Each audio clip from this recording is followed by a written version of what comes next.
Say you never did that? Along. One guy who will not be living on the edge, it's Tom Brady, because he lives far from that edge in the playoffs, about as rock solid as they come. And James White, he's been a big part of that success.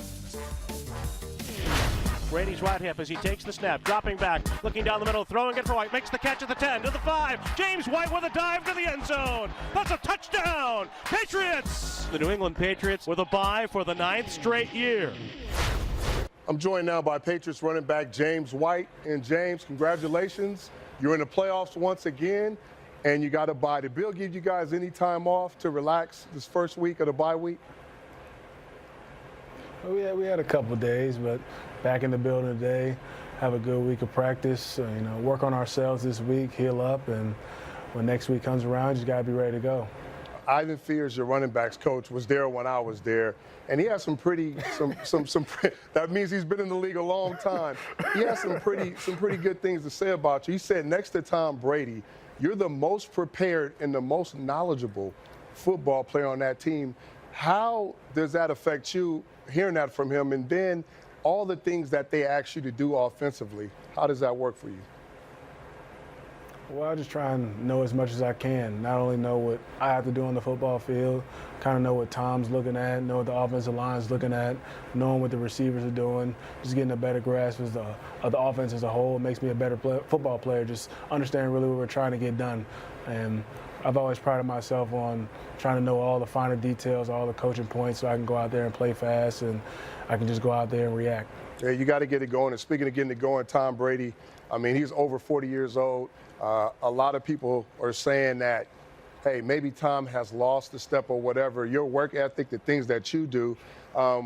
What have you learned from Tom and seeing why he's been so consistent, why he's played at such a long period of time, and he's so consistent and making plays and being the best, one of the best in the game? You learn a lot from a guy like that from the moment you step into the building. Practice is extremely hard. Comes in the meeting room. It's going to tell you all the finer details that he wants to make sure we're all on the same page as the offense as a whole. And he's a great teammate, a great person as well. And you can really see the results every single Sunday. He's a guy who's determined. He's going to get the best out of each player that comes into that huddle and wouldn't rather have any other quarterback. It's super competitive. He's super, super competitive, and he puts a lot of pressure on you guys. How has the offense changed? I mean, you got Cordero Patterson that's productive now. Philip Dorsett has stepped in since Josh Gordon is not there now. The numbers are down. Everybody's been a little crucial about the production. How has this offense changed, and how have you guys come together now going into the playoffs? Well, I mean, for us, we just find ways to win football games. Doesn't have to be 400 yards passing. Doesn't have to be 400 yards rushing. Doesn't have to be pretty. We just go out there and find ways to win football games. Offensive line's going to play tough.